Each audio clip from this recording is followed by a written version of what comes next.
थोडी दुधबी विहीर असणं, त्याचं ओलीत असणं, थोडं बहुत पाणी मिळणं म्हणजे काही ओलिताची शेती होत नाही, ती कोरडवाहू शेतीतच मोडते. आणि कोरडवाहू शेतीमध्ये पावसाच्या पाण्याचं व्यवस्थापन या संदर्भामध्ये आपण आज बघणार आहोत. त्याआधी आपण एवढं बघूया की पाण्याची नेमकी आपली काय स्थिती आहे, पाण्याचं संकट काय आहे आपल्यावर, का आपल्याला आता हे एवढं गरजेचं पडलं आहे. आपण ज्या नदी खोऱ्यात राहतो त्या नदी खोऱ्यात आपल्याला किती पाणी पाहिजे आहे आणि किती पाणी उपलब्ध आहे. आणि मग तुमची आमची एक शेतकरी म्हणून किंवा समाजामध्ये पाण्याचा वापर करत असताना म्हणून काय जबाबदारी आहे. कारण काय झालेलं आहे की एकंदरीत आपली धोरणं, आपला सगळा जर विचार केला पाण्याच्या संदर्भात, कायद्याने मात्र प्रत्येकाला वाटतंय पाणी माझ्या मालकीचं आहे. निश्चितपणे पाणी माझ्या मालकीचं आहे. आपल्या घटनेने पण आपल्याला तरतूद केली आहे, पाणी मिळालं पाहिजे. पण पाण्याची काळजी घेईल कोण? पाण्याची काळजी शासनाने घ्यायची, वापरणार मात्र मी. अशाने काही हे चालणार नाही. कारण हे संकटच त्याच्यामुळे आता ओढवलेलं आहे. आणि त्या वापर करतेच हेच सांभाळ करते असतात. या तत्वाचं अवलंबन आपल्याला केल्याशिवाय आणि सहभागी तत्वावर पाण्याकडे बघितल्याशिवाय आपले प्रश्न सुटणार नाही आहेत. अशा पद्धतीचे आपण आता आपल्याला कृतीमय व्हायची वेळ आली आहे. बोलण्याचे प्रकार खूप झाले आहेत. असे आपले सगळे कॉन्फरन्सेस चालणार, डायसवर येणार, आमच्यासारखी लोक बोलणार, पण बोलून आता प्रश्न सुटणार नाही आहेत. त्याच्यामुळं आता खूप मूठभर बोलण्यापेक्षा चिमूटभर कृती बरी. आणि मी हा प्रश्न मांडल्यानंतर आपल्याला साधे सोधे उपाय आपल्या शेतीत काय करायचे आहे. कारण शेती हा एकमेव असा एक वर्ग, शेती असं दिसते आहे की त्याच्यातलं पाणी वाचू शकतं आणि त्यातलं मोठ्या प्रमाणात पाणी वाचून आपण आपला उद्योग पण करू शकतो. कोणी जर शेतकरी म्हणून शेतीत आणि उद्योगात जर भांडण लावत असेल तर कृपा करून त्याचं ऐकू नका. आपण एक जलसाक्षर शेतकरी म्हणून आपल्या शेतात कसं वाहून पाण्याचं व्यवस्थापन करून पाणी वाचवून आपला उद्योग कसा चालू शकू, हे एक आपलं धोरण पाहिजे. आणि असं जगाच्या पाठीवर अनेक देश आहेत की ते कमी पाण्यात शेती करतात, आपल्यापेक्षा चांगली शेती करतात. आणि म्हणून त्यांनी उद्योग पण तारलाय, शेती पण तारली आणि सर्वांगीण उन्नती स्वतःची गाठलेली आहे. प्रश्न असा आहे की उन्नती काही नुसता शेतीच्या भरोश्यावर होणार नाही, आपल्याला उद्योगी करावा लागणार आहे. आणि म्हणून मी आपल्याला हे सांगतोय. तर आता एक लोकांसाठी पाणी, आपल्यासाठी पाणी हा तर अगदी पहिलं आव्हान आहे आणि त्याच्याशिवाय दुसरा काही मार्ग नाही. सगळ्या कृषीसाठी झालेली धरणं आपण लोकांच्या पिण्याच्या पाण्यासाठी वापरतोय, कारण दुसरा मार्ग नाही. पण आता हे वापरत असताना मात्र एक गोष्ट लक्षात ठेवली पाहिजे, जर मला माझ्या पिण्यासाठी पाणी म्हणून जर माझी जबाबदारी, मला जर प्राधान्य आहे, तर माझं प्रथम कर्तव्य काय. निश्चितपणे मी माझं पहिलं पाण्याचं संवर्धन माझ्या घराच्या छतापासून करू शकतो. एक थोडा वेळ मी याच्यावर प्रकाश टाकेल. माझं घर असेल, माझा गोठा असेल, काय माझं फार्म हाऊस असेल, तर त्या छताचं पाण्याचं पुनर्भरण जरी केलं तरी माझ्या कुटुंबाला, आपल्याला आपण जर विचार केला तर आपल्याला वर्षभराचं पिण्याचं लागणारं पाणी निसर्गाला आपण परत करतोय असा त्याचा अर्थ होतो.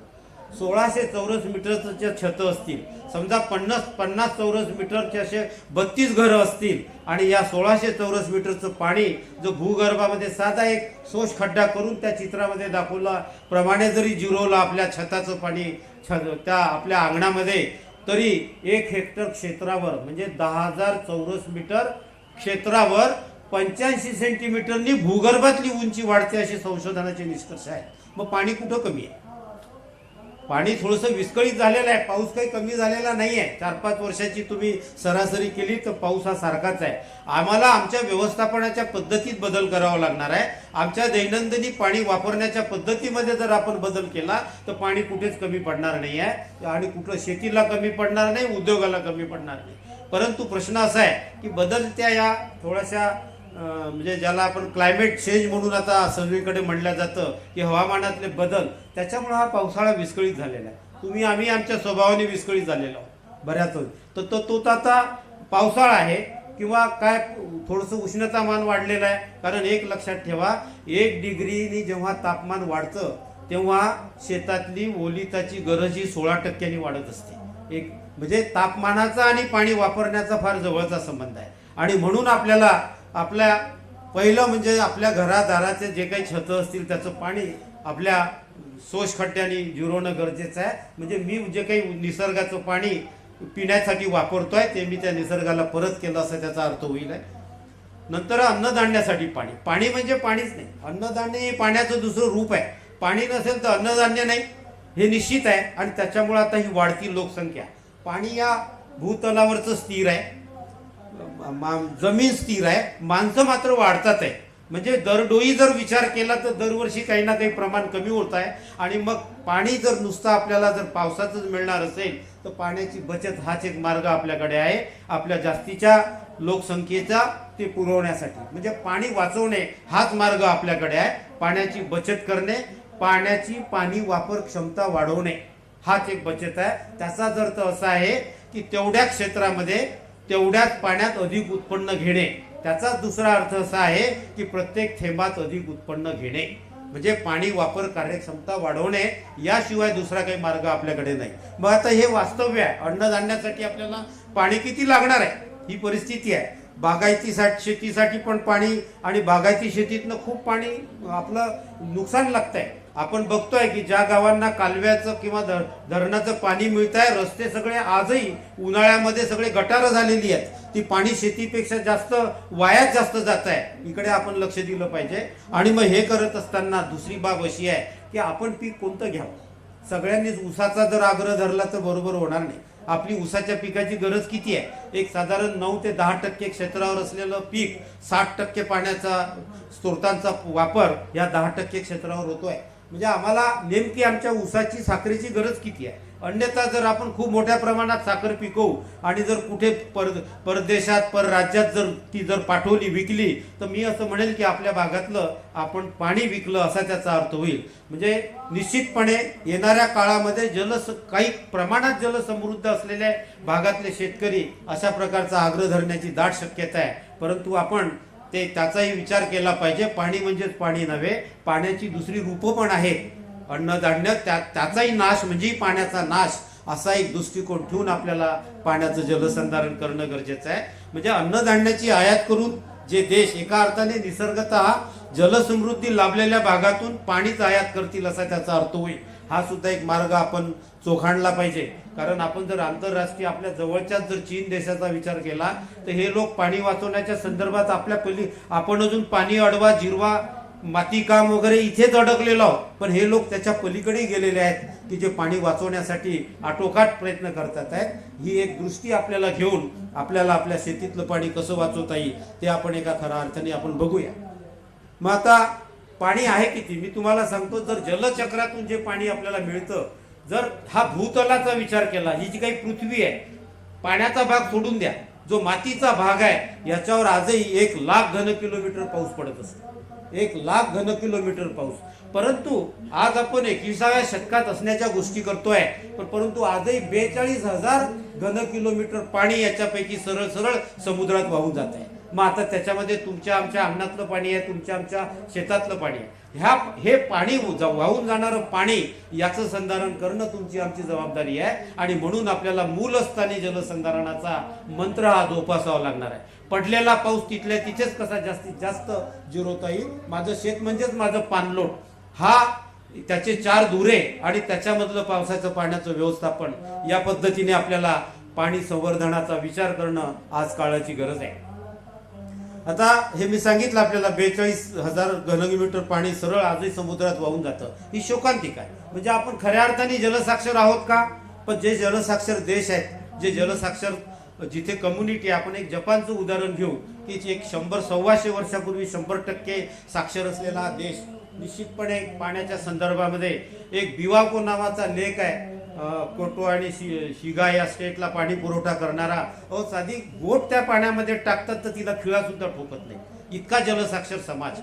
पण आज एकही सांगतो की जलसाक्षर आणि आपली साक्षरता काय PhD डॉक्टरेट आमच्यासारखी असेल तर याचा आणि याचा काही संबंध नाही. 0 वर्ग शिकलेला माणूस हा 100% जलसाक्षर असू शकतो आणि एखादा डॉक्टरेट झालेलाही माणूस हा 0% जलसाक्षर असू शकतो. त्याच्यामुळे जलसाक्षरता ही वेगळी साक्षरता आहे. तिच्या आपल्याला वेगळं एक दृष्टी आपल्याला निर्माण करावी लागणार आहे. नेक्स्ट. Okay, sorry. आणि निश्चितपणे पाणी कुठे कुठे आहे. पाणी सरोवरांमध्ये आहे, पाणी नद्यांमध्ये आहे, पाणी मातीच्या ओलाव्यात आहे, पाणी वातावरणात आहे. आणि या 4 स्त्रोतांचाही विचार करावा लागणार आहे. आता मी आपल्याला सांगतो की एक वनस्पतीचा काय आपल्याला या जलचक्राशी संबंध आहे. 1 हेक्टर जर मक्याचं शेत असेल, 1 हेक्टर, तर दररोज 30 ते 40 घनमीटर पाणी निसर्गाला परत करतं. मग आता आपण परत जरी आपल्या ऍक्टिव्हिटीज मधनं करू शकत नसू माणूस म्हणून, पण आपण आपल्या पाणी वाचवण्याच्या प्रक्रियेमधनं सुद्धा जर पाणी वाचवलं तर ते पाणी निसर्गाला परत केलं असाच त्याचा अर्थ होईल. आणि मग आता दुष्काळाच्या संदर्भामध्ये बोलायचं झालं तर दुष्काळ तुम्हा आम्हाला नवीन नाही. 1876 ते 1987 पर्यंत या 112 वर्षामध्ये जवळपास 36 वर्ष दुष्काळाची आहे. मग आता तुमच्या आमच्या पूर्वजांनी आपल्या आई वडिलांनी शेती करायची काही सोडलं नाही, शेती त्यांनी केलीच. परंतु एवढं निश्चित सांगतो की हे जे दुष्काळ होते अन्नधान्याचे दुष्काळ होते, परंतु त्यावेळेस भूगर्भ पूर्ण भरलेला होता पाण्याने, नदी नाले वाहत होते. परंतु म्हणजे शेतकरी बंधूंनो, आजची परिस्थिती अशी आहे की आजचा दुष्काळ जो येणारा हा पाण्याचा दुष्काळ आहे. भूगर्भ पूर्ण कोरडा झालेला आहे, नदी नाले मरणावस्थेत आलेले आहे. आणि हे दुष्काळ सोसणं फार कठीण आहे. हे दुष्काळ आपण जलसाक्षरतेचे धडे घेतल्याशिवाय आणि समजून उमजून आपली शेती केल्याशिवाय किंवा समजून उमजून आपल्या पाण्याचा वापर केल्याशिवाय आपल्याला तरणोपाय नाही किंवा आपलं जीवन शाश्वत होणार नाही. कारण येणाऱ्या 2025 मधलीच परिस्थिती फार बिकट आहे, ते मी आपल्याशी चर्चा करणार आहे. आणि म्हणून आपल्याला सांगतो की राज्यातलं हवामान अतिशय विषम आहे. ते काही आजच झालेलं असं नाही आहे. अश्मयुगीन काळापासून या महाराष्ट्राच्या जलवायुमानाचा अभ्यास झालेला आहे. तर त्याच्यामध्ये आपल्याला असं दिसतं की काही महाराष्ट्रामध्ये दर 100 वर्षात म्हणजे दर 100 वर्षांनी 3 वेळा तरी 4-5 वर्ष सलग कमी पाऊस पडतो किंवा 7-8 वर्षांनी 1-2 वर्ष कमी पाऊस पडतो. हा आपला तुमचा आमचा अनुभव आहे. आता थोडासा या हवामान बदलाने याच्यामध्ये एखाद्या 2 वर्षाची वाढ झालेली आहे या चक्रामध्ये, पण हे चक्र आधीपासून चालत आलेलं आहे. आणि म्हणून महाराष्ट्राला दुष्काळ नवीन नाही. पाणी तयार करण्याचं किंवा उत्पादन करण्याचं शास्त्रही अद्याप निर्माण झालेलं नाही. आणि म्हणून ते सर्व काही जे अवलंबून आहे ते पावसावरच. आणि तो पाऊस जो 55-60 दिवस आपल्याला आधी मिळत होता, त्या 55-60 दिवसाच्या आधारावर आपली पीक पद्धती अवलंबून होती. आज जर गेल्या 10 वर्षाचा अभ्यास केला मागच्या दशकामध्ये तर सरासरी 37 दिवस पावसाचे दिसतात आहे. हा वर्षाचा अपवाद सोडा, आज 63 वर्षानंतर पहिल्यांदा हे वर्ष अशा पद्धतीचं आलेलं आहे.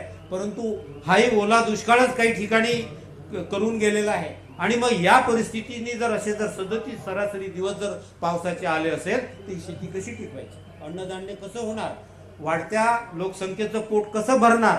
आणि पण हे शक्य आहे जर आम्ही विद्यापीठाने डॉक्टर पंजाबराव देशमुख कृषी विद्यापीठाने जवळपास 500 शेतकऱ्यांच्या सहभागाने त्यांच्या शेतावरच जवळपास 3-4 वर्ष प्रयोग करून काही तंत्रज्ञान पुढे आलेलं आहे. आणि साधं सोपं तंत्रज्ञान तुमच्या आमच्या आर्थिक स्तराला परवडणारं, तुमच्या आमच्या असलेल्या दुंड्या डवऱ्यांचाच वापर करून आम्हाला काही छोटे ज्याला आपण रान बांधणी शेतातली कशी करता येईल पावसाच्या आधी आणि पावसाच्या नंतर, हे आपण बघणार आहोत. आणि आता पाणी किती उपलब्ध आहे, 97% समुद्रात आहे, प्रत्येकाला माहिती आहे. वाईट वाटण्याचं काही कारण नाही, कारण या समुद्राच्या पाण्याची होणारी वाफ म्हणजे आमच्या जलचक्राचं इंजिन आहे.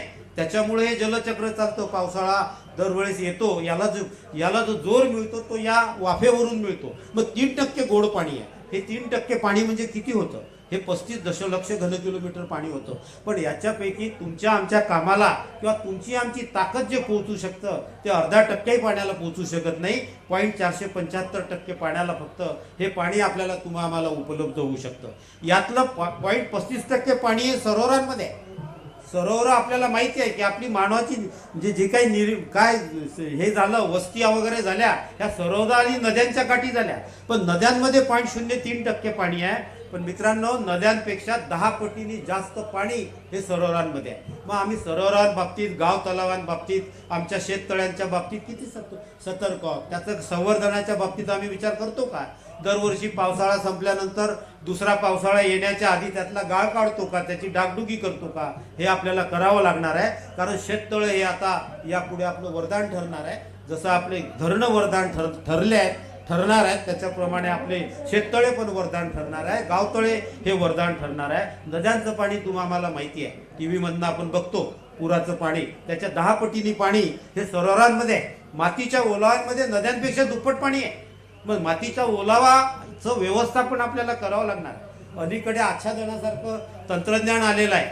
आच्छादन लावताय ना आपण, प्लास्टिकचा शीट टाकून त्याच्यामध्ये कपाशी लावतो, त्याच्यात डोबळी मिरची लावतो. म्हणजे पाण्याची जी जमिनीतून वाफ होणार आहे त्याला आपल्याला बंधन घालावं लागणार आहे. तेव्हा हे पाणी आपल्याला उपलब्ध होणार आहे. आणि वातावरणात सुद्धा 0.035% पाणी आहे. नद्यांपेक्षा जास्त पाणी वातावरणात आहे. आता वातावरणातलाही पाण्याचा उपयोग असे काही शोध किंवा आपलं आता संशोधन या दिशेने जाणार आहे किंवा गेलेलं आहे असं आपण म्हणूया की आपल्याला वातावरणातलाही पाण्याचा उपयोग आपल्याला करता आला पाहिजे. थोडक्यात मी असं सांगेन की ज्याप्रमाणे आपण पिकाला नत्र विळासाठी एक कल्चर लावतो आणि आकाशातलं वातावरणातलं नत्राचं स्थिरीकरण होऊन ते नत्र त्या पिकाला मिळतं, कदाचित पुढच्या काळामध्ये आपल्याला असंही एक कल्चर लावावं लागेल की त्या जीवाणूमुळं वातावरणातला ओलावा ते पीक घेईल, कदाचित आपली जमीन कोरडी असेल पण पीक हिरवं असेल. या दृष्टीने आपली संशोधनाची दिशा आणि असा आपला शेतकरी या दिशेने विचार करणारा शेतकरी आपल्याला घडवायचा आहे. आपल्याला असे धडे घ्यायचे आहे तेव्हा आपण आता या बदललेल्या या काळामध्ये या पाण्याच्या तुटवड्यामध्ये आपण टिकू शकणार आहे आणि हमखास टिकणार आहोत जर आपण समजून उमजून सगळं जर केलं. तर आता पाण्याचा जर विचार केला आपण, सगळ्यात जर पाण्याचं दुर्भिक्ष आहे तर या आशिया खंडाचा आहे आणि त्यातही या आशिया खंडाचा विचार केला तर हे जे दोन मोठे देश आहेत भारत आणि चीन याच्यामध्ये आता जर आपण या आशिया खंडामध्ये जवळपास जगाच्या 60% लोक राहतात आणि 36% पाणी आहे. या जर भारतामध्ये जवळपास जगाचे 17.4% लोक राहतात, 4% पाणी आहे आणि महाराष्ट्राचा विचार केला देशाच्या तुलनेत तर देशाच्या तुलनेत 9.29% लोक राहतात, 7.6% पाणी आहे. पाण्याची उपलब्धता इतकी कमी आहे. मग आता अशा परिस्थितीमध्ये तुम्ही बाकीचे जर खंड बघाल या जगाचे तर पाण्याने परिपूर्ण आहे. तर एक संकटपूर्ण आशियावर मात्र मोठं संकट आहे, त्याच्यात चीन आणि भारत या दोन देशांवर मोठं संकट आहे. तो चीननी तर साक्षरतेच्या बाबतीत मजल गाठली आहे. आपल्याला त्याचा म्हणजे त्याच्या पावलावर पाऊल टाकणं आज काळाची गरज झालेली आहे. आणि मग याच्यामध्ये 225 मध्ये संभाव्य स्थिती काय आहे याचा विचार आपण करा. तुम्ही भारत बघा, म्हणजे भारत आता आपल्याला तिथे ओळखायला आहे तो पूर्ण लाल आहे 25 मध्ये, म्हणजे अति तीव्रता जाणवणार आहे अशाच पद्धतीने आपण जर गेलो तर. आणि आताची स्थिती जर आपण पाहिली तर आपण पुरेपूर पाण्याच्या ताणात आहोत. थोडासा पिवळा भाग आपल्या भारत देशात आहे, बाकी सुद्धा लाल आहे. म्हणजे आपण पूर्ण पाण्याची जी गरज असते की एका नदी खोऱ्यामध्ये एका माणसाच्या पाठीमागे किमान 1000 घनमीटर पाणी पाहिजे, पण आपण 500-600 घनमीटरच्या वर नाही. त्याच्यामुळं तुम्ही बघा तो लाल भाग आपला भारतामध्ये दिसतोय. ही आजची निर्माण झालेली परिस्थिती आहे. 1975 मध्ये आपण चांगले होतो. 1900 साधारणतः 93 पासून धोक्याची घंटा वाजलेली आहे, पण तळागाळामध्ये किती जणांना ती ऐकू अजून गेलेली आहे याचा मात्र प्रश्न आहे. आणि म्हणून आज आपल्याला आपल्या समाजामध्ये आपल्या जे काही लोक पाणी वापरतात त्यांच्यापर्यंत अजून आपण धोक्याची घंटा सुद्धा पोहोचू शकलो नाही. ही खंत आहे. जोपर्यंत संकट कळणार नाही तोपर्यंत पुढचे हातपाय सुद्धा किंवा त्याचं उपायोजन सुद्धा होणार नाही. 75 मधली स्थिती थोडी बरी होती. 2000 मधली स्थिती मात्र 1993 नंतर स्थिती वाईट होत गेली. सगळा पिवळा भाग झालेला आहे, म्हणजे स्ट्रेस खाली आलेला आहे, म्हणजे अगदी आपल्याला कमतरता जाणवते आहे पूर्ण. आणि 2025 मधली परिस्थिती तर बिकट आहे. आता जे हिरवे देश दिसतात ते ठीक आहेत, अजूनही स्वतःच्या जलसाठ्यांना हात लावत नाही. जसे पेट्रोलच्या जलसाठ्यांना हात लावत नाही तसे पाण्याच्या जलसाठ्यांना हात लावत नाही. दुसरीकडनं मिळते का ते बघतात. म्हणजे पाण्याचं आंतरराष्ट्रीय राजकारण फार क्लिष्ट आहे. नदीजोड प्रकल्पाच्या बाबतीत आपण आपल्याला दोष देतो, पण आंतरराष्ट्रीय समुदायाला हा नदीजोड प्रकल्प या देशातला होऊ द्यायचा होता की नाही हा विचार सुद्धा आपल्या डोक्यात येणं गरजेचं आहे. कारण आंतरराष्ट्रीय पाण्याचं राजकारण आजकाल चाललेल्या राजकारणापेक्षा कितीतरी पटीने जास्त क्लिष्ट आहे. लवकर समजत नाही इतकं क्लिष्ट ते राजकारण आहे. मग आता जलसंपदेचा वापर कसा आहे. श्रीमंत देशांमध्ये 30% पाणी ते वापरतात. इतकं मुबलक पाणी असून त्यांच्याकडे 30% शेती करतात, 59% उद्योगाला वापरतात, 11% घरगुतीला वापरतात. पण अल्प आणि मध्यम विकसित म्हणजे आपल्या भारतासारख्या देशामध्ये आजही आपण 82% पाणी शेतीमध्ये वापरतो. औद्योगिकरणाला फक्त 10% आहे आणि घरगुतीमध्ये फक्त 8% वापरतो. मग आता या 82%तला आपण 30% जरी पाणी वापरलं तर मला सांगा की आपली परिस्थिती किती चांगली होईल. आपला उद्योगही तरेल आणि मला वाटत नाही की आपण कुठे पाण्यासाठी कुठे आपलं फार नुकसान लागेल. म्हणजे मग याच्यासाठी आपल्याला आता असं तंत्रज्ञान वापरायचं आहे शेतीमध्ये की आता 1960 साली त्या इस्रायल देशामध्ये पाटाने पाणी देणं केव्हाच बंद झालं. म्हणजे एखाद्याने दिलं तर कदाचित देणार तर नाहीच, कोणी दिलं तर फाशीची शिक्षा होईल. शिक्षा द्यायला जज तिथे जाईल शेतात, त्याला कोर्टात जायची गरज नाही, तिथे जाऊन शिक्षा देईल. असे मोबाईल कोर्ट्स आहेत. असं आंतरराष्ट्रीय याच्यामध्ये पाण्याची सगळी काळजी घेतलेली आहे आणि तुमचे आमचे प्रश्न वेगळे आहेत. तुम्ही आम्ही लोकसंख्येने जास्त आहोत, निश्चितपणे तुम्ही आम्ही ही मजल गाठली असती लोकसंख्येने कमी असतो तर, पण तुमचे आमचे प्रश्नच वेगळे आहेत. म्हणून पण आपल्याला आता निश्चितपणे जलसाक्षरतेचे धडे घेऊन पुढं जावं लागणार आहे. आणि ही परिस्थिती आहे म्हणजे पाणी आणि समृद्धी याचं किती जवळचं नातं आहे ते आपण इथे बघावं. म्हणजे आता हे काही श्रीमंत देश 30% शेती करतात म्हणजे काही ते शेती करत नाहीत असा अर्थ होतो का? ते तर आपल्यापेक्षाही, इस्रायलचं उदाहरण घेतलं तर पूर्ण जगावर प्रभुत्व मिळवलेलं आहे. मग आता आपण केलं पाहिजे. म्हणजे आपल्याला पाणी द्यायचं असेल शेतीला तर सूक्ष्म सिंचन पद्धती, फवारा सिंचन पद्धती याच्यापेक्षा दुसरी पद्धतच नको. म्हणजे अशा पद्धतीने अजूनही आपल्याला ठिबक सिंचन पद्धती कटकटीची वाटतेच कटकटीची. कारण एक अभ्यास मी केला पूर्ण महाराष्ट्रामध्ये 600 शेतकऱ्यांच्या इंटरव्ह्यूज घेऊन एक भेटीतून एक निष्कर्ष काढला. आजही आपण 30% विदर्भातले लोक पहिल्याच वर्षी ठिबक सिंचन छतावर टाकून देतो गुंडाळ्यातून. एक काय तर कटकटीच आहे, खराब झालं. त्याची वेगळी धोरणाची कारणं असतील. असं करून चालणार नाही. आता आपल्याला ठिबक सिंचनाशिवाय, फवारा सिंचनाशिवाय दुसरा आपल्याला सिंचनाची पद्धत वापरता येणार नाही. कारण पाण्याची फार आपण तुटवड्यामध्ये आहे. नेक्स्ट मग आता हे इतकं पाणी उपलब्ध होतं. नेक्स्ट आता आपल्याला पाणी पाहिजे किती?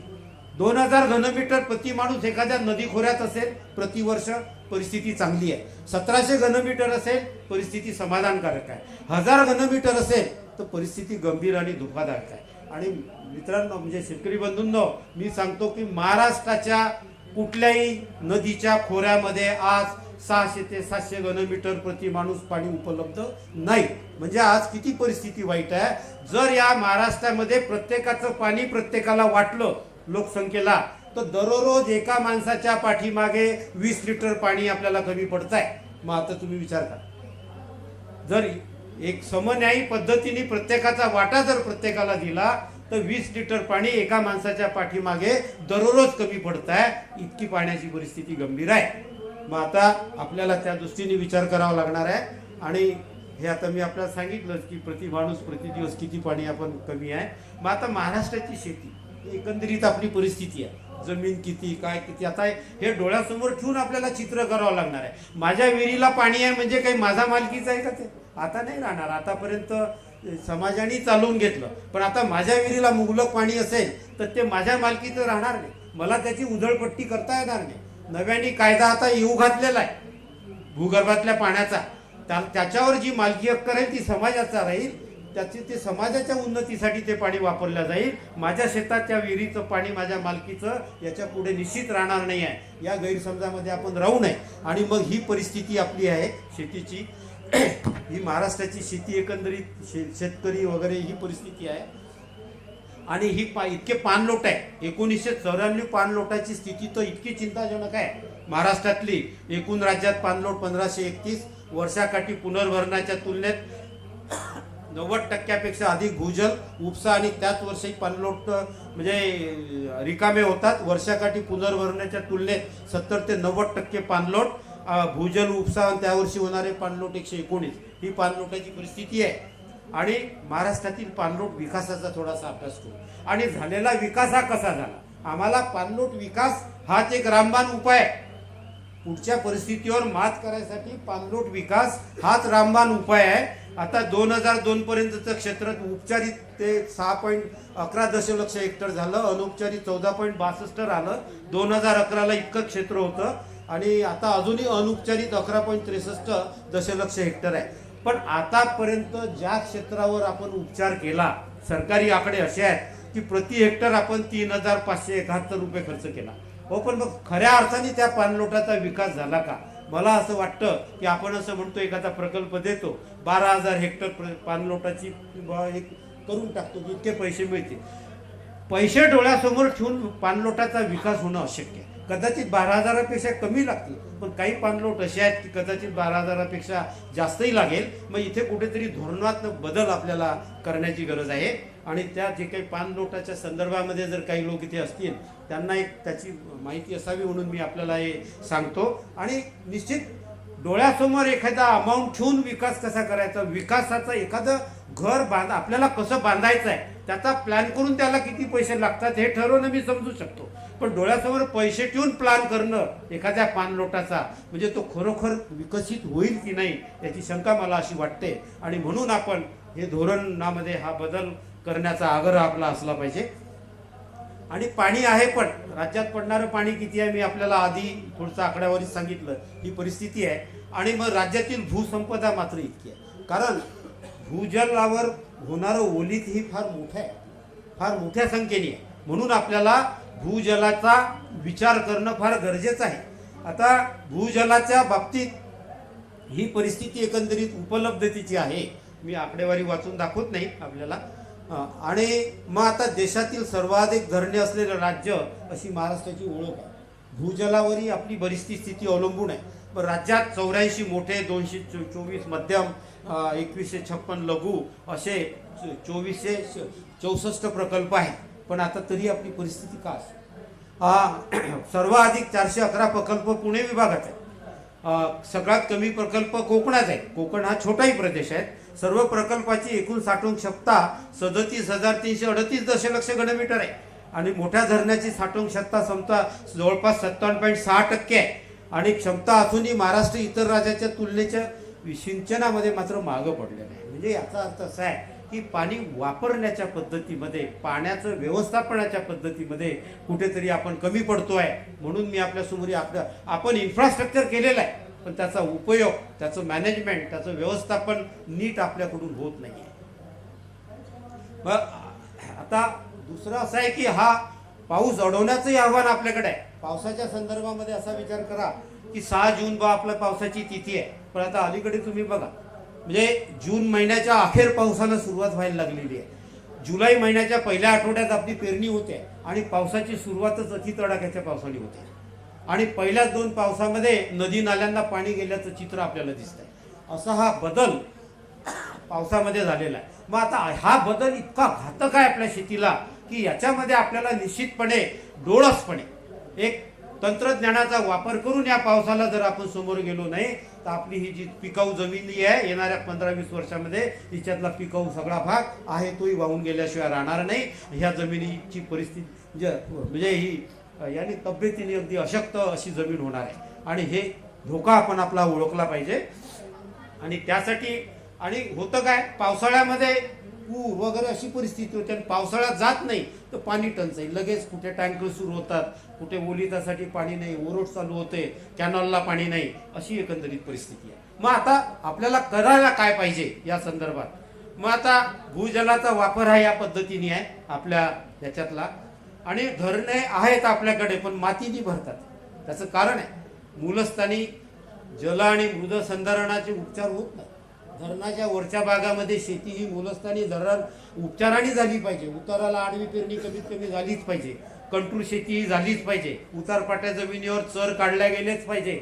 हे न होत असल्यामुळं या क्षेत्रातली पाण्याबरोबर मोठ्या प्रमाणात माती आपल्या धरणांमध्ये जाते आहे आणि धरणांचंही आयुष्य कमी होत आहे. म्हणजे दोन्हीकडनं आपलं मरण होते आहे. जमीन नापीक होते आहे आणि धरणही मातीने भरतात आहे. आज काही धरणांचा आपण जर विचार केला, भाकरा नांगडचं तर आपल्याला माहितीच आहे, पण आपण जास्त लांब जाणार नाही. वर्धा जिल्ह्यातलं काल धरण आहे, त्याचा जो आज गाळ जाण्याचा जर जो दर आहे तो पाहला तर येणाऱ्या एका 20-25 वर्षामध्ये धरण मातीने भरून जाईल की काय अशी भीती वाटते. मग आता ही माती थांबवणार तुम्ही आम्ही शेतकरी म्हणून तुमच्या आमच्या शेतामध्ये ज्या शेतकऱ्यांनी आपापल्या शेतामधली माती आपापल्या शेतात जर थांबवली तर हे संकट राज्यावरचं देशावरचं फार मोठ्या प्रमाणात कमी होणार आहे. नदी नाल्यांमधला गाळ कमी होणार आहे. नदी नाल्यातले पूर कमी होणार आहे. ज्यांनी जर जागच्या जागी जर हे पाणी आणि माती जिरवल्या गेलं तर नदी नाले जिवंत होणार आहे. कमीत कमी जो नाला जी नदी म्हणजे पावसाळा संपल्यानंतर महिन्याभराने कोरडी होत असेल किमान ती 2 ते 3 महिने पुढे वाहत राहील एवढं नदी नाल्यांचं आयुष्य वाढवणं तुमच्या आमच्या हातात आहे. आणि म्हणून आपल्याला पावसातील बदल हे फार चिंताजनक आहे. मी आपल्याशी बोललो की पावसात बदल कसा झालेला आहे आणि पेयजल वास्तव्य शहरातील आपल्याला माहिती आहे कशी परिस्थिती आहे. सगळं या धरणांवर अवलंबून आहे. आज मी उदाहरण देतो की अकोल्याचं महान धरण आहे, आज 100% भरलेलं आहे, पण 45% रिझर्वेशन पिण्याच्या पाण्याचा आजच आहे. पण शेतकरी म्हणून माझ्यासाठी तर फक्त ते अर्धच भरलेलं आहे असा त्याचा अर्थ होतो. म्हणजे 59%च फक्त भरलेला आहे एक शेतकरी म्हणून माझ्यासाठी. प्रत्येकच धरणाची परिस्थिती अशी आहे. म्हणजे धरण आहे म्हणजे पूर्ण पाणी काही शेतकऱ्याच्या मालकीचं नाही आहे, कारण पिण्याला जवळपास निम्म त्याचं रिझर्वेशन आरक्षित झालेलं आहे. आणि मग एवढ्या कमी पाण्यावर आपल्याला सगळं जर हा कारभार चालवायचा असेल तर आपल्याला निश्चितपणे वेगळा विचार करायची गरज आहे. ग्रामीण पेयजलाची स्थिती तर अजून वाईट आहे. ग्रामीण पेयजलामध्ये असं म्हणतात की 2000 लोकसंख्येचं गाव असेल तर भूगर्भातला स्रोत पाण्याचा असू नये पिण्याच्या पाण्याचा. आज आपण विचार करा की आपल्या किती पिण्याच्या पाण्या म्हणजे ह्या पाणी पुरवठा योजना ह्या कशा आहेत आणि कशी परिस्थिती होते. हमखास रोज पाणी येईल की नाही याची शाश्वती नाही. म्हणून या पद्धतीने काही वास्तव्य आपल्याला डोळ्यासमोर ठेवावं लागणार आहे. आणि म्हणून पाण्याचा वापर मी कसा करेन, मी पाण्याचा वापर करता हा पाण्याचा सांभाळ करता कसा आहे याचा एक वेगळा धडे, एक वेगळा आपल्याला एक लेसन आपल्याला घेतल्याशिवाय पर्याय नाही. आणि मग आता सूर्य खेचतोय 19% पाणी, म्हणजे जे काही पाण्याची वाफ होते याची आपण पूर्ण तर थांबवू शकत नाही. आपल्याला पाण्याच्या वाफीच्या बाबतीत आपल्याशी बोलणार आहे, केमिकलचा वापर कसा करावा करणार आहे. हा जर आपण केला तर 33% आपण बाष्पीभवनापासून होणारं पाणी हे वाचवू शकतो. 33% जे काही बाष्पीभवन होतं त्यातलं पाणी वाचवू शकतो. हे या महाराष्ट्रामध्ये सगळ्या लोकांना जे काही जवळपास 360 दिवस 361 दिवस प्यायला जे पाणी लागतं इतकं पाणी होतं, इतकं पाणी वाफ होते.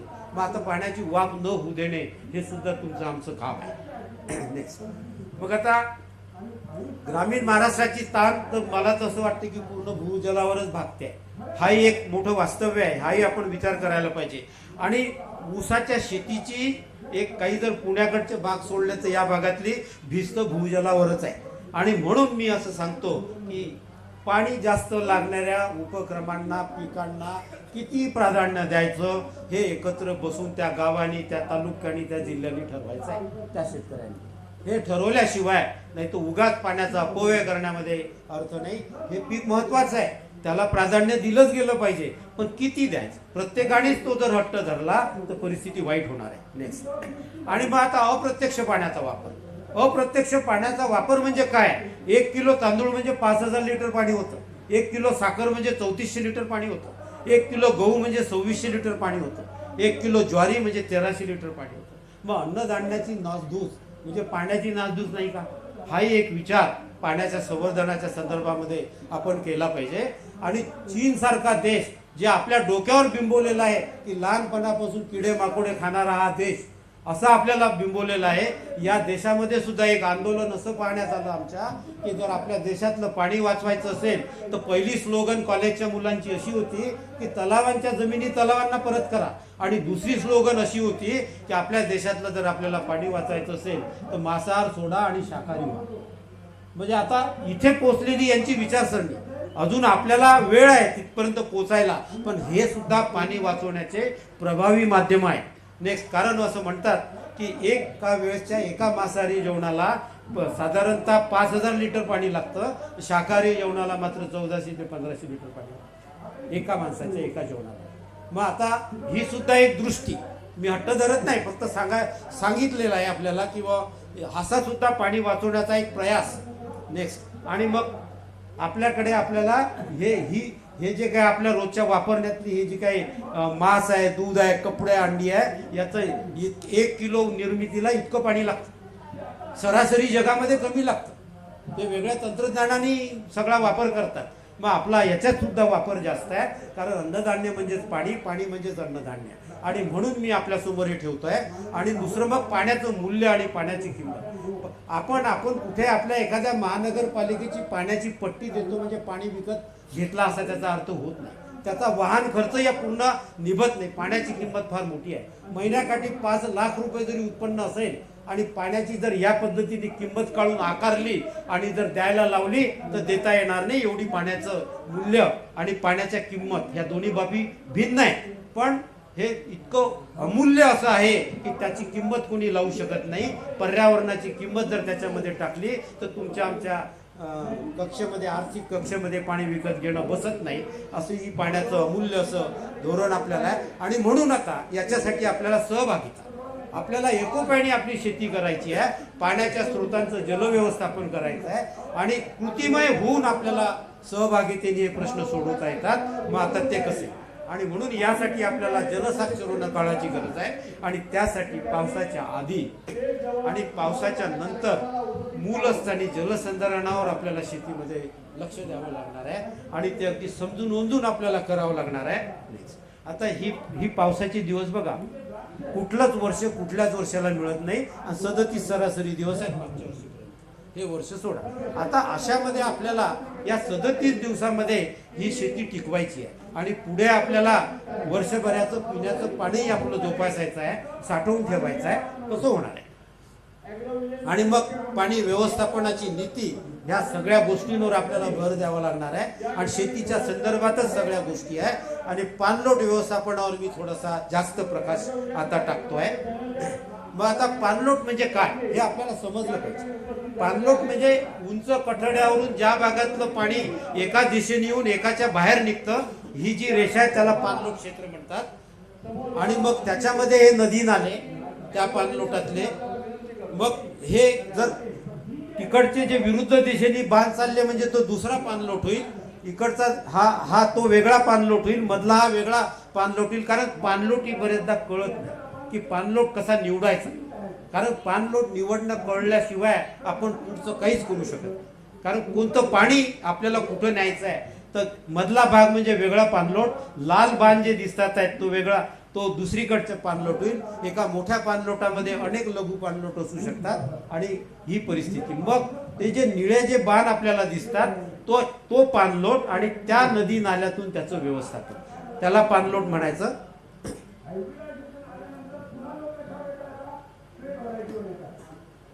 मग आता हा पाणलोट निवडला गेले बघ, हा आपला पाणलोट.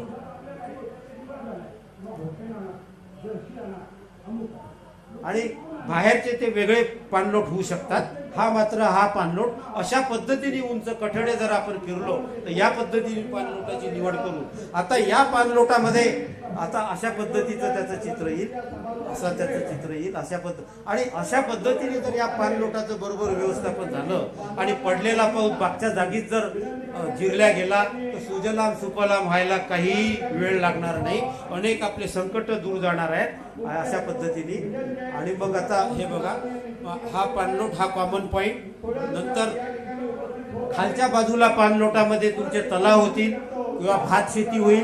तलावांच्या जागा या खालच्या भागामध्ये, वरच्या भागामध्ये सगळं आपल्याला उपचार करावा लागेल किंवा धरणाची जागा ही खालच्या बाजूला. अशा पद्धतीने पाणलोटाचं विश्लेषण होईल. आणि एका पाणलोटामध्ये हे जे वेगवेगळे आता इथे चौकोन दिसतात, हे अनेक शेतकरी,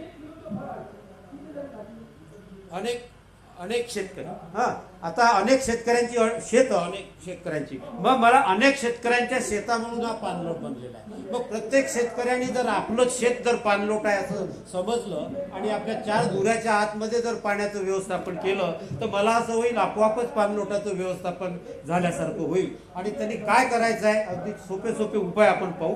आणि अशा पद्धतीने माझं शेत म्हणजेच माझं पाणलोट आणि त्याच्यामध्ये पावसाच्या पाण्याचं व्यवस्थापन हा भाग आपण बघूया. मग हे एक थोडासा कंटूर आहे. कंटूर शेती मी आज आपल्याला सांगणार आहे. कंटूर शेती म्हणजे हा कंटूर नकाशा आहे. कंटूर नकाशा म्हणजे काय, आपल्याला आता शेती सरळ पेरायची नाही आहे, उताराप्रमाणे एकुडी पेरायची आहे. जर जमिनीचा उतार असा असेल तर गमिल्याच्या बुडासारखा त्या तासाचा आकार येईल. जर तिथे डाब असेल तर व्ही सारखाचा आकार येईल तासाचा. अशी नागमोळीची शेती आपल्याला करायची.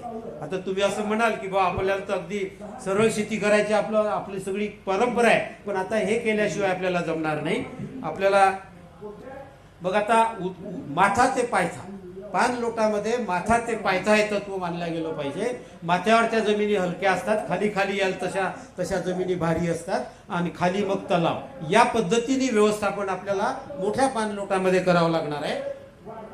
आणि मग आता हे नाले स्ट्रीम, आता नाल्यांचं व्यवस्थापन जर करायचं असेल आपल्याला त्याचं, आता हे बघा, मग आता हे कंट्रोल, हे बाजूला जे चित्र दिसत आहे, काय करायचं आहे कंट्रोल काढायसाठी, काही कुठली आपल्याला डम्पी लेवल नको, इंजिनियर नको, कोणी नको. 15 मिनिटाच्या प्रशिक्षणामध्ये शेतकरी आपण आपल्या शेतात कंट्रोल कसा काढायचा हे शिकतो. प्लास्टिकच्या म्हणजे पारदर्शक नळीमध्ये पाणी भरायचं. घर बांधताना मिस्त्री जेव्हा दार लावतो आणि त्या प्लास्टिकच्या ट्यूबमध्ये पाणी भरून त्याची उंची पाहतो, त्या दाराची तो पाहतो दोन्ही बाजूचे पॉइंट एका उंचीत आहे की नाही. त्याच पद्धतीने आपल्याला शेतामध्ये सारख्या उंचीचे बिंदू काढायचे आहे, ती रेषा जोडायची, त्याला नांगराने जोडून टाकायचं आणि त्याच्यावर गवत लावायचं, ती रेषा मोडायची नाही, त्याला समांतर कास्तकारी करायची, म्हणजे झाली समतल शेती. काही फार कठीण नाही आहे. आता हे जे दाखवलेलं आहे बाजूला चित्र, तशा पद्धतीने आपल्याला लेवल घ्यायचं आहे आणि अशा पद्धतीने मग आपले तासं निघतील. फारच तेकोडं गेलं तर थोडंसं सरळ करून घ्यायचं, कारण आपल्याला आंतरमशागत करायची आहे. आणि असं करून मग मात्र आता आपल्याला आपल्या तलावांच्या जागा कुठे असल्या पाहिजे बघ. या पाणलोटामध्ये तलाव कुठे येतील, तो एकदम वरच्या बाजूला येणार नाही, खालच्या भागापासून चालू होती, खाली खाली, कारण त्याला पाणलोट म्हणजे पाणी संकलन क्षेत्र मिळालं पाहिजे. म्हणजे ह्या ज्या बाणांनी दाखवलेल्या अशा तलावांच्या जागा राहतील आपल्या पाणलोटामध्ये. नंतर आपल्याला पाणी जागोजागी अडवण्यासाठी जे स्ट्रक्चर्स आहेत ते अशा ठिकाणी राहतील, जे चौकोन दाखवलेले आहेत आपल्याला पाणलोटाचे. नंतर सिमेंट नाला बांधे नाल्यांवर राहतील, जे आपल्याला तिथे नाल्यांवर ज्या पोझिशन दाखवलेल्या आहेत, अनेक साखळी, एक सिमेंट नाला बांधून चालणार नाही, साखळीमध्ये आपल्याला सिमेंट नाला बांधावे लागतील. साखळीत कसे खालच्याचं पाणी वाहून जाण्याची लेवल, तो वरच्याचं गुण, या पद्धतीने आपल्याला टप्प्याटप्प्यात पायरीसारखे आपल्याला ते सिमेंट नाला बांध आपल्या पूर्ण पाणलोटामध्ये बांधावे लागतील. आणि मग समतल बांध, हे समतल बांध सुद्धा आपल्याला असे करावे लागतील. या पद्धतीने वरच्या भागामध्ये वनकुरण विकास करा किंवा ॲग्रो हॉर्टिकल्चर कृषी उद्यान विद्या करा, तर या पद्धतीने आपल्याला वरच्या भागाचे उपचार करावे लागतील. जे डार्क दाखवले आहे कंटूरचे, हे बांध दाखवले आहे. नंतर समतल सर या पद्धतीने आपल्याला वरच्या भागामध्ये उतार पाट्या याच्यावर करावे लागतील. आणि मग ह्या पद्धतीचं पान उतार जर असा असेल गमिल्याच्या बुडासारखा, नाली असेल तर व्ही सारखा, अशा पद्धतीने आपल्याला सगळ्या आपल्या उतारपाट्या जमिनी अशा पद्धतीने त्याचं व्यवस्थापन केल्याशिवाय आपल्याला पावसाचं व्यवस्थापन करता येणार नाही. मग आता जलसंवर्धन खड्डे कुठे केले पाहिजे हे बघा. या पद्धतीने जलसंवर्धन खड्ड्यांची जागा आपल्या पाणलोटांमध्ये ही राहील अशा पद्धतीने. नंतर ॲग्रो फॉरेस्ट्री ही वरच्या बाजूला राहील. आणि हा झाला उतारपाट्या जमिनीसाठी. आणि मग त्या थोड्याशा जमिनी सपाट आहे, थोड्याशा कमी उतारायच्या, त्याच्यासाठी आपल्याला इतके उपचार करायचे आहे. मी भरभर आपल्याला एक एक उपचार सांगतो कसा करायचा ते. मग आता एक आपली पद्धत आहे, नेहमी आपण म्हणतो की गाव शेती कशी झाली, हे वर्ष सोडा पण एका पाण्याने पीक गेलं अशी परिस्थिती होती. ऑगस्ट महिन्यामध्ये हमखास 20 ते 22 दिवसाचं 2 पावसातलं अंतर वाढलं. आणि या पावसाच्या अंतर वाढल्यामुळं, ओलावा कमी पडल्यामुळं मुगाला लागणाऱ्या शेंगा लागत नाही. हायब्रिडचं जर पीक असेल तर असे फळे होतात त्याचे, एका पाण्याने पीक जातं. मग आम्हाला आमच्या शेतीमध्ये ओलिताची शेती ही किती दिवस राहणार आहे हे मला सांगता येणार नाही, पण फार काळ काही टिकणार नाही. ओलिताची शेती ही संकल्पना येणाऱ्या 25 वर्षामध्ये मोडीच निघणार आहे. आपल्याला संरक्षित ओलीत एवढाच विचार करावा लागणार आहे, त्या पिकाला जीवदान देण्या इतकं पाणी आणि जीवदान देऊन त्या पिकाला पुढचा पाऊस येईपर्यंत आपल्याला जीवदान देऊन कसं करता येईल. मग ही परिस्थिती जर आपल्याला आटोक्याची करायची असेल. आणि दुसरं असते की ज्या शेतकऱ्यांच्या जमिनी सपाट आहे, थोड्याशा काळ्या आहे, आज पावसाची सुरुवातच जर मोठ्या तडाख्याच्या पावसाने होते, तर जेव्हा तो पेरणीची व्यवस्था करतो तेव्हा मात्र जमिनीमधले अशा पद्धतीने खड्डे पडून जमिनी खरडून जातात. हाही आता विचार, कारण पावसाचा वेग सुरुवातीचाच वाढलाय पडण्याचा, आता सुरिमझिम पावसाने सुरुवातच होत नाही. मग आता याला सुद्धा आपल्याला काहीतरी उपाययोजन करावं लागणार आहे. मग काय करायचं, ज्या शेतकऱ्यांचं शेत सपाट असेल त्यांनी सरळ शेती पेरणीला तयार झाल्यानंतर ट्रॅक्टरला नागर लावावा आणि 20 मीटर बाय 20 मीटरचे सरळ आपल्या शेतामध्ये वाफे काढून टाकावे. याच्यामध्ये पडणाऱ्या पहिल्या 2 मोठ्या पावसाचे पूर्ण पाणी जिथल्या तिथं राहतं. शेतामध्ये उन्हाळ्यामध्ये खत फेकल्या जातं, गुरंढोरं बसवतो आपण, बकऱ्या बसवतो, लेंड्या असतात, त्या सगळ्या या तडाख्याच्या पावसाने वाहून जातात. शेतात ते खत टाकून काही उपयोग होत नाही. या पद्धतीने जर तुम्ही मूलस्थानी जलसंधारण केलं तर पावसाचं सुद्धा 65% आपण ओलावा वाढवू शकतो. आणि शेतातलं खत शेतात राहणार आहे, शेतातली माती शेतात राहणार आहे आणि त्याच्यामुळं निश्चितपणे पिकावर चांगला परिणाम त्याचा होणार आहे. ज्या शेतकऱ्यांचं शेत एकतर्फी उताराचं असेल त्यांनी उताराला आडवे चर काढा, म्हणजे जेणेकरून वाहणाऱ्या पाण्याला अडथळा निर्माण होईल आणि पेरणीपूर्वी शेतामध्ये मोठ्या प्रमाणामध्ये आपण ओलावा निर्माण करू शकतो. ज्या शेतकऱ्यांचं शेत 2 ते 3 तर्फी उताराचं असेल त्यांनी कंट्रोल चर काढावे, मी याच्या आधी जे आपल्याला सांगितलं. आणि पेरणीपूर्वीच्या पावसाचं पूर्ण संधारण आपल्या शेतीमध्ये करावं. ज्यांची फळं झाडं असतील त्यांनी या पद्धतीने चर काढावेत शेतीमध्ये आणि हे करावं. दुसरं असं शेतीची कास्तकारी आणि शेतीची पेरणी ही आता बदललेल्या काळमानामध्ये या ऋतुमानामध्ये ही उताराला आडवीच झाली पाहिजे. उताराला उभी पेरणी करता कामा नये, उताराला उभी कास्तकारी करता कामा नये, उताराला आडवीच केली पाहिजे. एवढा जरी कास्तकारीच्या पद्धतीमध्ये बदल केला तरी 32 ते 57% उत्पन्नामध्ये वाढ दिसून आली आहे. जमिनीच्या ओलाव्यामध्ये 44% वाढ आणि माती वाहून जाण्याच्या प्रमाणामध्ये 50 ते 52% घट, जमिनीच्या आपत हवेमध्ये 25 ते 30% घट आणि अन्नद्रव्य वाहून जाण्याच्या प्रमाणामध्ये 45 ते 48% घट. इतके फायदे. नुसता म्हणजे काय होतं, आपण बांध घालतो कशासाठी, पाणी अडलं पाहिजे.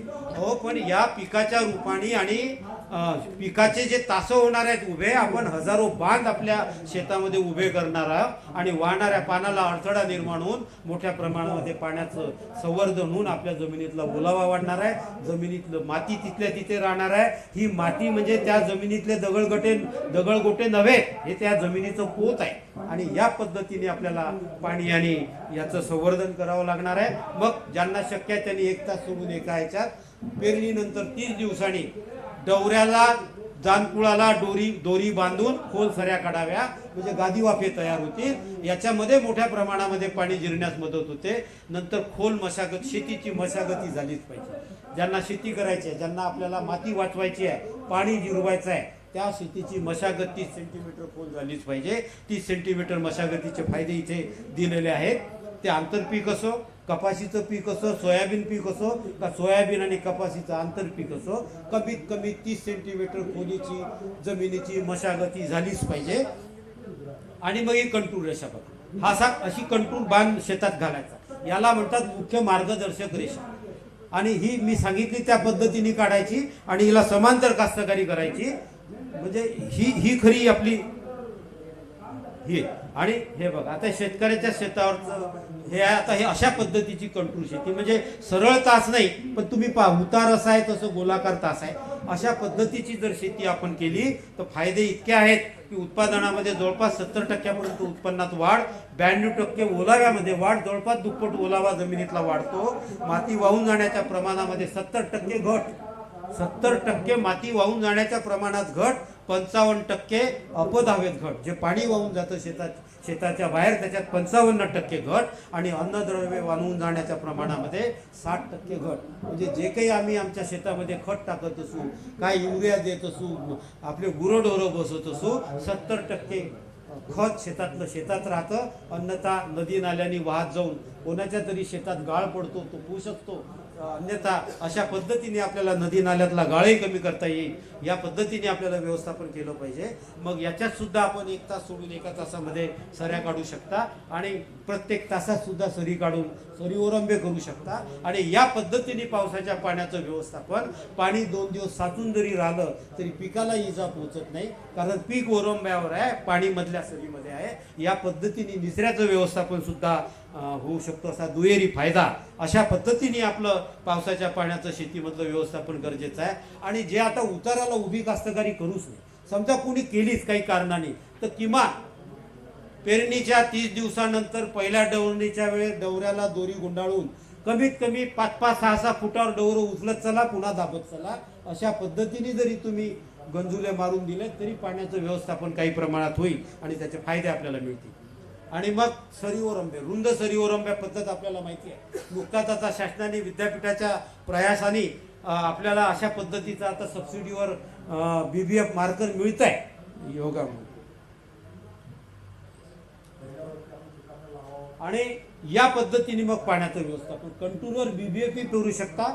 पीक गादी वाफ्यावर राहील आणि पाणीमध्ये, आणि पूर्ण ट्रॅक्टरच्या सहाय्याने पेरणी करू शकता. अशा पद्धतीचं व्यवस्थापन पाण्याचं करावं लागणार आहे. पिकाला नुसता पाण्याचीच गरज नाही, तेवढ्याच प्रमाणामध्ये हवेची गरज असते मुळांना. आणि या गादी वाफ्याच्या पेरणीवरून जर आपण अशा पद्धतीने जर पेरणी केली, रान बांधणी केली, तर निश्चितपणे आपल्याला हमखास शाश्वत पीक घरात आल्याशिवाय राहणार नाही. आणि मग आता हे पिकाची वेगवेगळी मी आपल्याला चित्र दाखवतो की बघा कशा पद्धतीचं व्यवस्थापन होते. आंतरमशागत सुद्धा ट्रॅक्टरने होऊ शकते, त्यांनी पेरणी.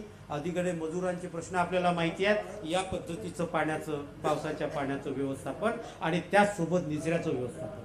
ज्या शेतकऱ्यांचं शेत थोडं सपाट आहे, जमीन काळी आहे. आपण रोडवर जाताना पाहतो की काही भाग त्याचा बिना पिकाचा दिसतो ना, मागं पीक असतं, एकदम उत्तम पीक असतं. तर तो भाग जो पडीत पडलेला असतो, पावसाचं जे काही पाणी खाली येऊन जमा उताराच्या दिशेने झालेलं असतं, त्याने ते ज्या वेळेस ते पीक उगवतं त्याच वेळेस ते पीक नष्ट झालेलं असतं त्या पाण्यामुळं. जर या पद्धतीची रान बांधणी झाली तर निश्चितपणे ते पीक घरी आल्याशिवाय राहणार नाही. आणि हे क्षेत्र 20% असतं, एक पंचमांश क्षेत्र असतं. म्हणजे एवढं ते सुरुवातीलाच त्या शेतकऱ्याचं नुकसान लागतं. म्हणून शेतकरी बंधूंनी डोळसपणे इकडे बघितलं पाहिजे की या रान बांधणीचे फायदे काय आहेत. पावसाचं पाण्याचं व्यवस्थापन होणार आहे, शेवटचा भागही जमिनीचा पडीच राहणार नाही आहे, तेवढं पीक आपल्या घरात जास्त येणार आहे. या पद्धतीने आपल्या शेतीचं व्यवस्थापन करणं निश्चितपणे गरजेचं आहे. दुसरा, आणि हिरवळीच्या खतांचा वापर आपल्याला विसर पडलाय. तुमचे आमचे आई वडील आजोबा वगैरे सगळं करत होते. जमिनीच्या हिरवळीच्या खतांचा वापर काही नुसता जमिनीचं पोत तर चांगलं राहिलंच पाहिजे, पण आपल्या जमिनीची पाणी धरून ठेवण्याची क्षमता 55% वाढते. दर 4 ते 5 वर्षांनी एकदा हिरवळीचं खताचा फेरपालट शेतामध्ये झाला पाहिजे. म्हणजे आपला बोरू असेल, आपला ढेंचा असेल, अजून सगळी पिकं करून ती गाडल्या गेली पाहिजे. अशा पद्धतीने शेतीचं व्यवस्थापन जर होणार असेल तर अन्नद्रव्याचं आणि शेतीच्या पोताचं आणि पावसाच्या पाण्याचं चांगल्या पद्धतीने व्यवस्थापन आपण करू शकतो. आणि मग एवढे सगळे उपचार झाल्यानंतर शेततळं तर या काळामध्ये शेततळ्या त्याच्याकडे विहीर जरी ज्या शेतकऱ्यांकडे असेल आणि माझ्या विहिरीला पाणी आहे असं जर म्हणत असेल, पाण्याच्या विहिरीवर कलेक्टर साहेब हक्क सांगून जातील, पण शेततळ्याच्या पाण्यावर मात्र आपला हक्क राहणार. कारण आपण ते आपल्या शेतातून फक्त आलेलं पाणी तिथे जुळणार आहे. कुठलाही कायदा त्याला लागू होणार नाही. आणि म्हणून शेततळ असणं गरजेचं आहे. शेततळ्यावर जर आता आपल्याला केमिकलच्या संदर्भात माहिती मिळणार आहे, पण एक साधं जर तुम्ही निंबोळीच्या तेलाचा जरी थर दिला या प्रमाणामध्ये, साधारण 30 ते 40 मिलीलिटर एका चौरस मीटरला, तरी 15% बाष्पीभवन आपण त्याचं थांबवू शकतो. हे शेतकऱ्यांनी केलेले, शेतकऱ्यांच्या शेतावरचे सगळे चित्र आहेत, त्यांनी केलेले हे सगळे उद्योग आहेत. आणि मग अशा पद्धतीचं एक क्षेत्र म्हणजे मूलस्थानी जलसंधारण, उताराला आडवी पेरणी करणे, चर काढणे आणि नंतर एक क्षेत्र, एवढं मात्र या कोरडवाहू शेतीला गरजेचं आहे. आणि मग आता हे बघ, एक शेततळ हा कंट्रोल केलेले शेतकरी आहेत नरदोड्याचे. 18 एकराचं शेत आहे, 30 मीटर बाय 30 मीटरचं शेततळ आहे. 30 मीटर बाय 30 मीटरच्या शेततळ्यामध्ये 1900 घनमीटर पाणी थांबतं. 1900 घनमीटर म्हणजे किती? 1900 गुणेला 1000 इतके लिटर. याच्यामध्ये 12 एकराचं ओलीत 25 मिलीमीटर खोलीचं हमखास होऊ शकतं. एक डिझेल पंप, एक स्प्रिंकलर संच, 8 स्प्रिंकलर, त्याला 2 तास एका जागेवर चालवायचं, डोळे मिटून 2 तासांनी संच बदलायचा. आणि इतकं जुजबी पाणी देऊन आपण जर त्या पिकाला जर आपण पाणी संरक्षित ओलीत दिलं, आपल्याला पाणी त्या पिकाच्या मुळांना ओलावा द्यायचा, आपल्याला जमीन ओली करायची नाही आहे हे समजायचं. आपल्याला ते पीक वाचवायचं आहे. ज्याप्रमाणे रुग्णाला आपण एखाद्या रोगाला सलाईन लावून जीवदान देतो, त्याप्रमाणे फक्त पिकाला जुजबी पाणी देऊन आपल्याला जीवदान द्यायचं आहे. पुढचा पाऊस हा हमखास येणार आहे. आणि या दृष्टीने जर आपण एक पाणी दिलं, 100 शेतकऱ्यांच्या शेतावरची सरासरी आपल्याला सांगतो, मुगाच्या पिकाला शेततळ्यावरून फवारा सिंचनाने 1 पाऊल पाणी दिलेलं 25 मिलीमीटर खोलीचं उत्पन्नामध्ये 125% वाढ झाली. सोयाबीनमध्ये 50% वाढ झाली. तुरीमध्ये 50% वाढ झालेली दिसून येते. कपाशीला 69% आणि ठिंबक सिंचनाने ज्या कपाशीला पाणी दिलं 76% कपाशीच्या पिकामध्ये वाढ झालेली दिसून येते. ज्या शेतकऱ्यांनी मुगाच्या पिकाला पाणी दिलं नाही संरक्षित ओलीत, ज्यांनी दिलं, ज्यांनी नाही दिलं त्याला 90 किलो मूग झाले एकरी, आणि ज्यांनी दिलं त्याला 3.5 क्विंटल मूग झाले. एवढा फरक पडतो त्याने. आणि आंतरपीक जर तुरीचं असेल आणि अशा पद्धतीने जर आपण या पावसाच्या पाण्याचा उपयोग केला, मूलस्थानी जलसंधारण करून पाणी जमिनीतला ओला वाढवायचा, इतप्पर करूनही पाणी जर कमी पडता येतं माझ्या शेततळ्याला, म्हणजे जर आता जर मी कोरडवाहूचा जर या बदललेल्या कालमानातला जर शेतकरी जर मला मी म्हणायचं असेल तर मी जलस्थानी मूलसंधारण केलं पाहिजे, माझ्याकडे एक शेततळ असलं पाहिजे, आणि माझ्याकडे एक फवारा सिंचन संच असला पाहिजे आणि एक डिझेल पंप असला पाहिजे. इतकी सामुग्री जर माझ्याकडे असेल तर बदललेल्या हवामानाला पुढे जाऊन माझी शेती शाश्वत होण्याची ताकद माझ्यामध्ये निश्चितपणे येणार आहे. आणि मग या पद्धतीने पावसाच्या पाण्याचं व्यवस्थापन आपण करूया. दुसरा भाग असा आहे की कदाचित आपल्या वैयक्तिक हे नाही, पण गावाच्या एकोप्याने आता अलीकडे सगळीकडे चालू झालेलं आहे. आजूबाजूचे जर नदी नाले असतील तर ते थोडेसे म्हणजे नाले रुंद करून 3 मीटर पर्यंत खोल करून या पद्धतीने जर आपण जर ते सुद्धा पाणी जर शिवारातलं त्या गावातलं जर आपण अडवलं तर फार मोठा फायदा होणार आहे। या पद्धतीने त्या नाल्यामध्ये सिरीजमध्ये आपण हे बांधायचे सिमेंट नाला बांध आणि असं टप्प्याटप्प्यात त्याचं पाणी अडवून आपण अशा पद्धतीने शेतातून वाहून गेलेल्या नाल्यातल्या पाण्याचं सुद्धा व्यवस्थापन, याला ते एक सेतू कॉन्झर्वेशन म्हणतात। आधीचं इन सेतू होतं मूलस्थानी, हे बाहेरचं कॉन्झर्वेशन। या पद्धतीने एकंदरीत पूर्ण शिवारातल्या पाण्याचं व्यवस्थापन करून जर आपण केलं तर निश्चित होणार। त्याच्यासाठी आपल्याला शेततळ्याची काळजी सुद्धा घेणं गरजेचं आहे। शेततळ्याच्या मुखामध्ये तुम्हाला सांडवा बांधणं गरजेचं आहे। हलकी जमीन असेल तर बांधकाम करा, पण काळी जमीन असेल तर तुम्हाला म्हणजे पराठ्या तुराट्यांचा असा सांडवा, कच्चा सांडवा तयार करावा लागेल। या पद्धतीने त्याच्या मुखामध्ये त्याला संरक्षण द्यावं लागेल। अशा पद्धतीचं चित्र आपल्याला लक्षात येईल आणि अन्यथा अशा पद्धतीने माती खोलून शेततळ्यात जाईल आणि अशी जर माती गेली तर शेततळं आपल्या काही उपयोगाचं होणार नाही। त्याच्यासाठी आपल्याला त्याच्यामध्ये फांदेरी सांडवा देऊन शेततळ्याची काळजी घ्यावीच लागणार आहे। ह्या पद्धतीची काळजी शेतकऱ्यांनी घेतलेली, या पद्धतीने फांदेरी बंधारा त्याच्यामध्ये बांधायचा आणि एका वर्षामध्ये अशी गवत निर्माण होऊन जर ते त्याला पकड येऊन दुसऱ्या वर्षी काही जास्त कष्ट करायची गरज नाही। थोडीशी जुजबी जर तुम्ही काळजी घेतली तर शेततळ्याचं आयुष्य आपण 4 ते 5 पटीने याच्यामध्ये वाढवू शकतो आणि हे सगळे शेतकऱ्यांच्या शेतावरचे प्रयोग आहेत, शेतकऱ्यांनी केलेले कष्ट आहेत हे जे दिसतात ते। आणि मग या पद्धतीने मग आता शेवटच्या मी अगदी शेवटी 1-2 मिनिटात आता संपवणार आहे। मग मूलस्थानी जलसंधारणाचा आराखडा काय? मी या बदललेल्या वातावरणाचा शेतकरी आणि जर माझी शेतकरी म्हणून मला जर खऱ्या अर्थाने टिकायचं असेल तर पावसापूर्वी मी कंटूर शेती असेल तर कंटूर कास्तकारी केली पाहिजे, किमान उताराला आडवी कास्तकारी केली पाहिजे। त्याच्यानंतर पावसापूर्वी वाफे काढले पाहिजे, उताराला आडवे चर काढले पाहिजे जे मी आधी सांगितलं। त्याच्यानंतर माझ्या शेततळ्यात जो काही आदल्या वर्षी साचलेला गाळ असेल तो काढला पाहिजे। शेततळ्याच्या मुखामध्ये सांडवा तयार केला पाहिजे आणि पाऊस पडल्यानंतरचं चित्र आपण मोठ्या प्रमाणामध्ये पाणी जिरलेलं आहे, कंटूर शेती, शेततळं आणि नंतर संरक्षित। या पद्धतीने जो पावसाच्या पाण्याचं व्यवस्थापन जे आपण शेतकरी करू, निश्चितपणे आपली शेती शाश्वत झाल्याशिवाय राहणार नाही। 10 एकर जर शेत असेल तर 6 एकर शेत हमखास शाश्वत होणारच आहे। ती जर चांगल्या पद्धतीने दुसऱ्यांदा जेव्हा आपलं शेततळं भरेल जर त्याही पाण्याचा आपण उपयोग केला तर निश्चितपणे बदललेल्या हवामानाला, पावसाला किती लेट होऊ दे, 2 पावसातलं किती अंतर वाढू दे, पडलेला पाऊस ज्या दिवशी पडतो, ज्या वेळेस पडतो तो माझा, असं गृहीत धरून जे शेतकरी रानबांधणी करतील आणि जास्तीत जास्त आपल्या शेताच्या पोटामध्ये जिरवतील त्यांना वाहून जाण्याचं काही कारण नाही। आणि मग या पद्धतीने नंतर याला जोडीत एकात्मिक अन्न व्यवस्थापन असलं पाहिजे, याला कीड व्यवस्थापन असलं पाहिजे, एकात्मिक जोडधंदा पण असला पाहिजे। हा सुद्धा अभ्यास केलेला विद्यापीठाने, त्यालाच नंतर जोडधंदा एक दाल मिल सारखा वगैरे असला पाहिजे आणि अशा पद्धतीने जोड देऊन ही शेती, कोरडवाहू शेती शाश्वत होणार आहे। आणि म्हणून आपल्याला दुष्काळ निवारणासाठी या सगळ्या गोष्टी कराव्या लागणार आहे, एवढं मी आपल्याला सांगतो। मात्र शेवटी एवढं सांगतो, अमृत कोणी पाहिलं नाही, अमृत कोणी पाहिलं नाही, सत्य आहे ते फक्त पाणी, सत्य आहे ते फक्त पाणी। अमृत म्हणजेच पाणी, पाणी म्हणजेच अमृत, हे ज्याला कळले तोच खरा या बदललेल्या हवामान ऋतू या काळातला ज्ञानी, असं बोलून मी आपले 2 शब्द संपवतो। इथे जर आपण जर बघितलं तर हे दुसरं पीक आहे शेतकऱ्यांनी घेतलेलं, ही कंटूर रेषा, त्याच्यावर अंजन गवत लावलेलं आहे आणि हे जे हरभऱ्याचं दुसरं पीक आहे त्या शेतातलं कोरडवाहू, या पद्धतीने म्हणजे एक बाग मुख्य मार्गदर्शक रेषा, त्याच्यावर अंजन गवत म्हणजे चाऱ्याची पण अगदी पौष्टिक गवत आहे।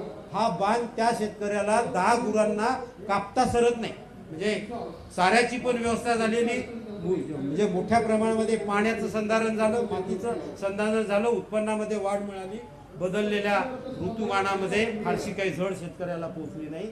आणि असं जर समजून डोळसपणे जर आपण पावसाच्या पाण्याचं व्यवस्थापन संधारण केलं तर इतके अनेक फायदे आपल्याला आहेत। या पद्धतीने शेतीचं व्यवस्थापन या पुढील काळात होणं हे अगत्याचं आहे, अन्यथा आपल्याला दुसरा कुठला मार्ग नाही। धन्यवाद।